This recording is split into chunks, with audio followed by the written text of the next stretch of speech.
हाय, आपके साथ मैं हूँ Surbhi Sharma. India TV YouTube channel subscribe करिए, बेल आइकन दबाएं। बंगाल में कल पहले चरण के चुनाव की तैयारियां पूरी। आदिवासी बहुल पुरुलिया, बांकुरा, झारग्राम, पूर्वा और पश्चिमी मेदिनीपुर में कल 30 सीट पर वोट डाले जाएंगे। चुनाव आयोग ने कूच बिहार के एसपी का किया ट्रांसफर। साउथ कोलकाता के डीसीपी समेत कई अधिकारियों का भी तबादला। अधिकारियों के ट्रांसफर पर बोली सीएम ममता बनर्जी, टीएमसी को जीतने से कोई नहीं रोक पाएगा। बंगाल बीजेपी के उपाध्यक्ष शिशिर बजरिया ने जताई ममता के माथे पर तिलक और गेरुआ वस्त्र भाले भाषण पर आपत्ति। कहा बीजेपी ने ममता के भड़काऊ भाषण की शिकायत चुनाव आयोग से की है। चुनाव आयोग ने बंगाल के पंडाबेश्वर सीट से बीजेपी उम्मीदवार जितेंद्र तिवारी को नोटिस भेजा। वोटरों को मुफ्त में अयोध्या में राम मंदिर के दर्शन कराने का भी वायदा किया। टीएमसी नेता शेख आलम का भड़काऊ बयान, एकजुट हो जाएंगे 30% मुसलमान तो भारत में बन जाएंगे 4 पाकिस्तान। इंडिया टीवी से बातचीत में शेख आलम ने अपने बयान पर माफी मांगी। कहा जुबान फिसल गई। टीएमसी नेता के बयान पर भड़के शुभेंदु अधिकारी, टीएमसी को बताया राष्ट्र विरोधी पार्टी। का बांग्लादेश के नारे लगाती है टीएमसी।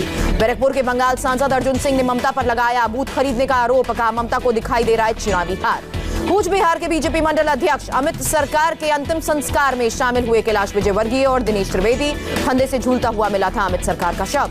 विजयवर्गीय ने अमित सरकार की हत्या को भाईपों का खेल बताया। कहा वोटरों को डराना चाहती है ममता। बंगाल के सिलीगुड़ी में कार्यकर्ताओं की हत्या के खिलाफ बीजेपी का प्रदर्शन। कूच बिहार के बीजेपी मंडल अध्यक्ष अमित सरकार की मौत की जांच सीबीआई से कराने की मांग। बरमुडा वाले बयान पर बीजेपी नेता दिलीप घोष की सफाई। कहा ममता हमारी सीएम है, हम चाहते हैं वो बंगाली कल्चर का करे पालन। बरमुडा वाले बयान पर महिलाओं ने बीजेपी के एक बंगाल प्रभारी दिलीप घोष का विरोध किया। कोलकाता में बीजेपी दफ्तर के बाहर दिलीप घोष का पुतला फूंका। पहले प्रचार खत्म होने से पहले अमित शाह ने 5 रैलीज की। कहा मोदी भला के लिए चुनाव चाहते हैं, ममता भतीजे का भला चाहती हैं। बंगाल के चुनाव प्रचार में मिथुन चक्रवर्ती की एंट्री। जंगल महल इलाके के बांकुरा, केशियारी और पश्चिमी मेदिनीपुर में रोड शो किया। मिथुन चक्रवर्ती ने कहा बंगाल में बदलाव की लहर बह रही है। मुख्यमंत्री पद की रेस में शामिल होने से जुड़े सवालों का जवाब नहीं दिया।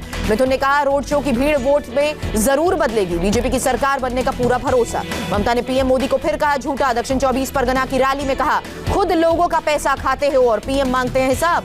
1 अप्रैल को नंदीग्राम में चुनाव के बहाने ममता की चुटकी। कहा 1 अप्रैल को बीजेपी का अप्रैल फूल बनाना है। गुवाहाटी में बोले एमपी के सीएम शिवराज सिंह चौहान, असम की सुरक्षा और संस्कृति को बदरुद्दीन अजमल से खतरा। आसनसोल में बीजेपी उम्मीदवार का विरोध करने पर बवाल। एक समुदाय विशेष के लोगों ने किया विरोध। पत्थरबाजी और तोड़फोड़ भी हुई। बीजेपी नेता और उनके समर्थकों ने घटना के विरोध में थाने का घेराव किया। इलाके में हालात तनावपूर्ण, पुलिस के जवानों को तैनात किया गया। असम के जोरहाट में चुनाव से पहले सुरक्षा कड़ी की गई। सुरक्षा बलों ने सड़क पर गाड़ियों की चेकिंग भी की। असम के डिब्रूगढ़ में पहले फेज के चुनाव के लिए प्रशासन की तैयारियां पूरी। मतदान के लिए सभी 1514 पोलिंग केंद्र तैयार। असम चुनाव से पहले असम के मंत्री हेमंत बिस्वा का बड़ा बयान। पीएम मोदी और अमित शाह नए मुख्यमंत्री पर करेंगे फैसला। एक इंटरव्यू में हेमंत ने कहा प्रधानमंत्री मोदी और अमित शाह के सामने नहीं चलेगी लॉबी, सभी की कुंडली उनके पास है। आज असम के चुनावी दंगल में उतरेंगे अमित शाह। कामरूप और मोरीगांव में जनसभा को करेंगे संबोधित।